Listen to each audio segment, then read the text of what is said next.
विषमकटक block कुंभारधामणी ग्राम में 5 विद्युत कर्मचारी ग्रामवासी द्वारा अटक। एने आज अर्थात गुरुवार अपराह प्राय 3 घटिका समय सूचना मिली सूचना मुताबक अघोषित विद्युत काट समस्या को नहीं ग्रामवासी मध्य असंतोष देखा प्रबल गरम सांग को गुड़गुड़ी लोक हंतसंत होती। एभली परिस्थिति में अघोषित विद्युत काट जो ग्रामवासी असह्य हो पड़ते। विद्युत विभाग 5 जन कर्मचारी ग्रामवासी द्वारा अटक अच्छा। असह्य ताती सांग को क्रमागत विद्युत काट को नहीं ग्रामवासी मध्य उत्तेजना लगी रही।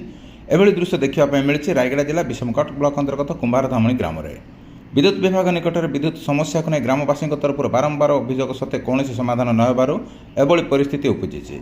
जो पर्यंत विद्युत विभाग अधिकारी मैंने ग्रामवासी निकट में पहुंची विद्युतर स्थायी समाधान न करेंगे से पर्यंत अटक थिबा विद्युत कर्मचारी को छड़ा जीवन बेले ग्रामवासी मैंने जिद्रे अड़ी बसते। वर्तमान सुधा घटनास्थल में कौन पुलिस कि विद्युत विभाग कर्मचारी सेठारे पहुंची नथिबा सूचना मिली।